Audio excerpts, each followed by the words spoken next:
Hello my dear students, good morning to you all. So in this session I am going to start with the new chapter, that is chapter 4.3. So this is 4.3 because this is unit 4, under unit 4 chapter 4.3. So this PPT is prepared by Association of Chemistry Teachers, so there is some mistake here. So blow up of the syllabus. So in this chapter 4.3, so we are going to study methods of determination of atomic properties, atomic size by Landis method, ionization energy by discharge tube method, electron affinity from Born-Haber cycle, and electronegativity from Pauling and Mulliken scales, predicting and explaining the chemical behavior of elements on the basis of periodic properties. So the periodic properties like metallic or non-metallic, ionic or covalent, reducing or oxidizing, so like this.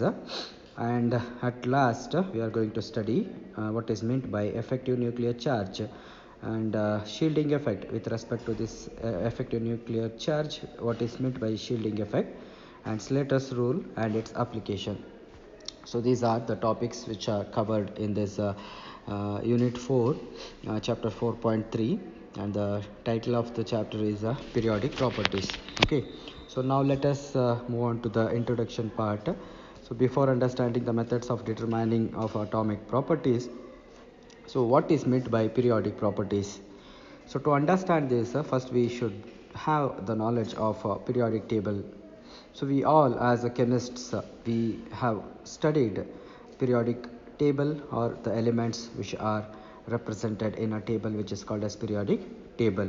So a table in which the chemical elements are arranged in the order of increasing atomic number in the same manner that the elements with the similar properties fall in the same vertical column is known as the periodic table.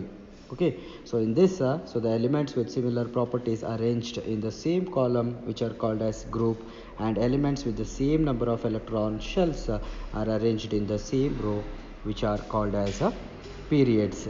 Okay, so this is how we are going to classify the columns in the periodic table. So the first one is groups and another one is periods. Okay, so the elements which fall in the same column and resemble one another in their properties are said to belong to the same group or family. So this is what about a periodic table. Next, moving on to the periodic properties. So the properties of elements which repeat after certain regular intervals when elements are arranged in the increasing order of their atomic number are known as periodic properties. Okay, so if we observe the periodic table clearly or carefully, so definitely we will observe some properties like atomic radius, ionization energy, or electron affinity, electronegativity, or metallic character. So this will be in a which is arranged in a repeat after certain regular intervals. That means there will be a similar increase in the properties or similar decrease in the properties. Okay, so in this way, so the elements in the periodic table are clearly arranged based on the properties of the elements. So that is what is called as a periodic properties. Okay, so that means so the properties of elements which repeat after certain regular intervals when elements are arranged in the increasing order of their atomic number are known as periodic properties. So periodic property shows a gradual change along a period and down the group. Okay, so if we observe periodic table, so along the means along the columns are called as periods, and downwards elements are called as the groups. Okay, so the cause for the periodicity in properties is due to the recurrence of similar outer electronic configuration. So at certain intervals in the periodic table, we are going to observe a recurrence in the outer electronic configuration. So the intervals are 2, 8, 8, 18, 18 and 32. So in this way, if you study the electronic configuration of either a longer period or down the group, So we are going to observe the periodicity in the properties which will be due to the recurrence of the similar outer electronic configuration and at the certain intervals in the periodic table. So this is the major reason for the observance of periodic properties. So as I said, mainly the important periodic properties are, the first one is atomic radius, second is ionization energy, and third is electron affinity, and fourth electronegativity, and the fifth one is metallic character. Now let us understand one by one. So the first, let us take atomic radius. It is defined as the distance between the center of the nucleus and the outermost shell of the electrons. So atomic radius of an atom is difficult to measure because it is not possible to isolate an atom from other atoms. So if you understand the structure of an atom is the smallest particle, right? So if we consider one single atom, it is very difficult for us to measure the atomic radius. That is because it is not possible to isolate one single atom from other atoms. So in order to explain the atomic radius, three other radii are introduced. Three other radii with this measurement. With the help of measuring the three different other radii, we can collectively get the information about atomic radius. So what are those three other radii? So other three radii are, the first one is covalent radius, second is van der Waals radius, and third one is ionic radius. So in this session we will understand only about the atomic radius. That is enough, I think. So what is covalent radius? Covalent radius is one half of the distance between the nuclei of two covalently bonded atoms of the same element in a molecule. Okay, so if you observe this picture, so here, so the distance between the nuclei of two covalently bonded atoms, so these two are the two atoms which are covalently bonded, and the covalent radius measures one half. So one half means only this much. Okay, so here white arrow mark is there, no? So this much is the one half of, so this is full. So this long white arrow mark which you can see, so this is full, whereas covalent radius is the one half of the distance between the nuclei of two covalently bonded atoms of the same element in a molecule. Okay, so two or more atoms will constitute a molecule. So this is a molecule which has got two atoms, and here I am measuring covalent radius. So the covalent radius is one half of the distance between the nuclei of two covalently bonded atoms of the same element in a molecule. For example, the covalent radius of hydrogen atom is half the bond length of H2 molecule. H2 is a molecule and the covalent radius of hydrogen atom is half the bond length of H2. If we know what is the bond length of H2 molecule, then half of the length of H2 molecule's bond length is the covalent radius of one single hydrogen atom. Next is a van der Waals radius. So van der Waals radius is defined as one half of the distance between the nuclei of two adjacent identical atoms belonging to two neighboring molecules of an element in the solid state.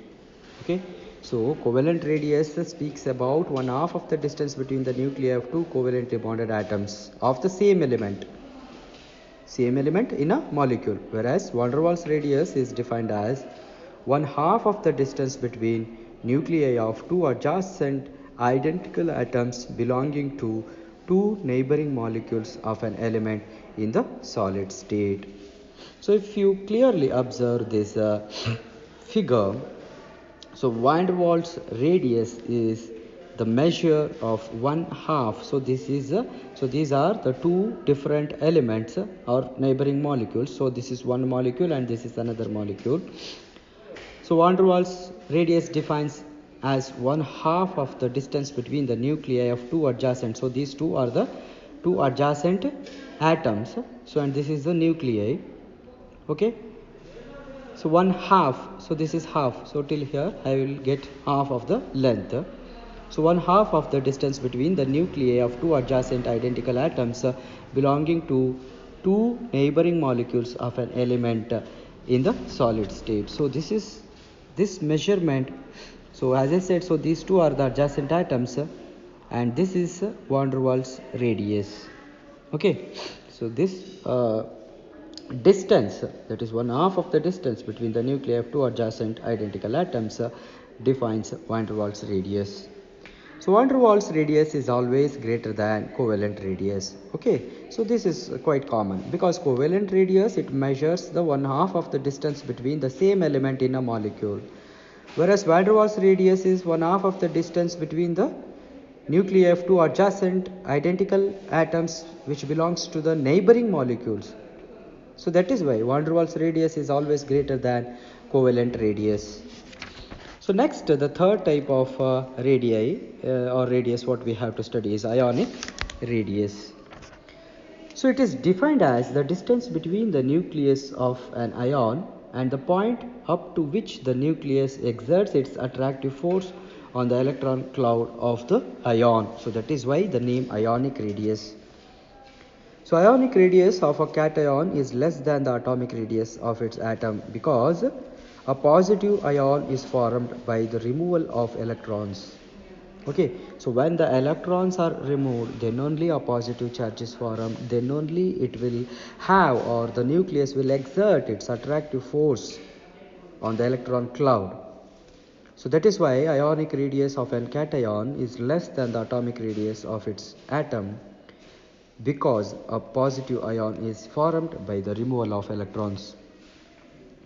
Hence, what happens? The electron cloud shrinks because of the increase in the effective nuclear charge. In some cases, during the formation of a cation, all the electrons are removed from the valence shell. Okay, so what happens? So when an electron has been removed from the nucleus or from an atom, okay, so that nucleus will exert a attractive force on the electron cloud.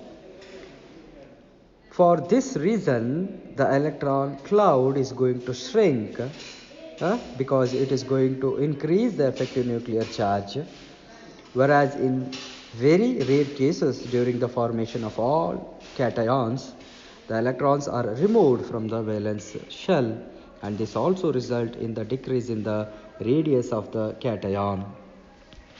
For example, the radius of sodium Na plus ion is smaller than Na atom. Okay, so this is quite interesting. If you measure the radius of sodium ion then or compared to the sodium atom, the radius of sodium ion is smaller. Why it is smaller? Because in that sodium ion, electron has been removed and it is exerting attractive force which makes the electron cloud to shrink. So that is why the radius of sodium ion is smaller than sodium atom. Greater the charge on the cation, smaller is its radius. For example, size of Fe3 plus ion is smaller than Fe2 plus ion. Okay, so this is also based on the measurement we are going to conclude, or we are going to give the result that so the size of Fe3 plus ion is smaller than Fe2 plus ion. So all this is because of the ionic radius, and which is defined as the distance between the nucleus of an ion and the point up to which the nucleus exerts its attractive force on the cloud, that is electron cloud of the ion. During the change of an atom into a negative ion, okay, so this till now what explanation I gave, so this is during the formation of a positive ion. Okay, so when an atom leaves electron, so then definitely a positive charge is formed. So during the change of an atom into a negative ion, that is an anion, one or more electrons are added to the valence shell of the atom. As a result, the same nuclear charge acts on a large number of electrons. In other words, so effective nuclear charge per electron is reduced, and therefore the electrons are held less tightly by the nucleus, and the electron charge or cloud it is going to expand. Thus, the radius of an anion invariably larger than that of the corresponding atom. For example, so chloride ion is larger radius than the chlorine atom. Okay, so this is just exactly the vice versa or the reverse of what it is going to happen when positive ion is formed. Okay, so we can make a clear difference. Suppose when ionic radius of a cation is less than the atomic radius of its atom because of a positive ion. Okay, so usually the positive ion is formed by the removal of electrons. In the same way, if anion is formed or one or more electrons are added to the valence shell, what happens? So here the nuclear charge acts on the large number of electrons, or in other words, effective nuclear charge per electron is reduced. So that is why chloride ion has a larger radius than chlorine atom. Whereas in case of a positive ion, so the sodium ion will have a smaller radius, ionic radius than the sodium atom. Whereas the chloride ion, Cl minus, will have a larger radius than the Cl atom or chlorine atom. Okay. And next is determination of atomic size by Landé's method. So Landé assumed that lithium ion is very small and iodide ions are very large in size. So this was his assumption. Okay, so according to Landé, he assumed that lithium ion, Li plus ion, is very small and iodide ions are very large. Why he imagined like this? So iodide ion would be touching each other in lithium and iodide ionic crystal, and half of the iodide distance, so that is d into I minus. So this is you observe it in the textbook. Okay, so you will have a clear picture. So here the explanation is not that much clear. Okay. So half of the distance means, so half of the distance is, so iodide ion minus iodide ion would be equal to the radius of iodide ion, or R iodide, or R is radius here. Okay, so R iodide, which is equals to D into iodide minus iodide divided by 2, so which is equals to 426 divided by 2, and that gives 213 pm. Pm is picometer. Okay, so here atomic radius is measured in terms of picometer. Whereas in the halides like sodium iodide or potassium iodide, etc., which contain larger cations as compared to lithium cation, halide ions would be touching each other. Rather, cation and anion will be touching each other, and hence the sum of the radii of the cation and anion would be equal to the internuclear distance between the cation and anion. So therefore, in the case of potassium iodide or the potassium and iodide ions, so the ionic crystal, that is dk plus I minus, which is equals to the radius, atomic radius of each individual ions. So on substituting the values, so what we are going to get is so 140 pm or 140 picometer. Okay, so this you can understand in the textbook. Go and refer in the textbook. So similarly, the values of the ionic radii of the other alkali metal cations and halide ions can be determined with the help of the following relationship, that is d into m plus minus x minus is equals to r m plus r x minus. Okay, so this is how, this is the general expression. By using this expression, so they have calculated the atomic size or the atomic radius of potassium iodide ionic crystal. So I'm substituting the values of d into m plus minus x minus and the radius of one ion in the above equation, the radius of the other can be calculated. Okay, so in this way, so determination of atomic size by Landis method is carried out. Okay, I'm going to stop it here, and if you have any doubts, so once you come to the college, you can clear it. Okay, so I'm going to stop it here and we'll meet in my next class. Thank you, dear students.